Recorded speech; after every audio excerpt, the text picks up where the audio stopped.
கலைஞர் கருணாநிதியின் 101வது பிறந்த நாளை முன்னிட்டு டெல்லியில் தேசிய தலைவர்கள் மரியாதை செலுத்திய நிலையில் தமிழ்நாட்டின் தலைசிறந்த தலைவர் கருணாநிதி என ராகுல் காந்தி புகழாரம் சூட்டினார்.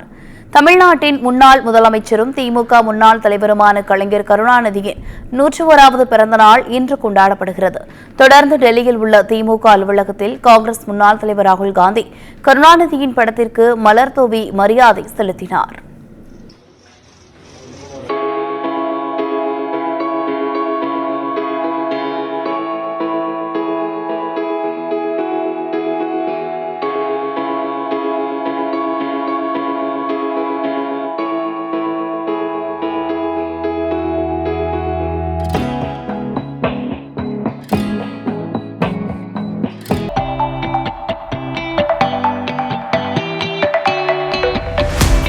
இதனையடுத்து செய்தியாளர்களை சந்தித்த அவர், தமிழ் மக்களின் கலாச்சாரம், மொழி, பண்பாட்டை காத்த தமிழ்நாட்டின் தலைசிறந்த தலைவர் எனவும் இந்நிகழ்ச்சியில் பங்கேற்பது தனக்கு பெருமை அளிப்பதாகவும் கூறினார். இதேபோல் காங்கிரஸ் முன்னாள் தலைவர் சோனியா காந்தியும் கலைஞர் கருணாநிதி படத்திற்கு மரியாதை செலுத்தினார். அப்போது திமுகவின் மக்களவை குழு தலைவர் TR பாலு, திமுக MP திருச்சி சிவா உள்ளிட்டோர் உடனிருந்தனர்.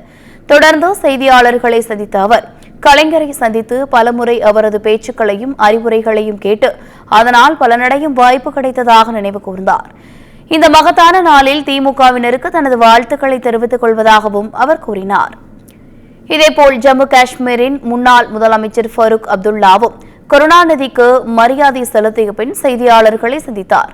அப்போது இந்தியாவின் தலை சிறந்த தலைவர்களில் ஒருவராக கருணாநிதி அறியப்பட்டார் என கூறியதோடு தேசத்தின் முன்னேற்றத்திற்காக பெரும் பணியாற்றினார் என கூறினார்.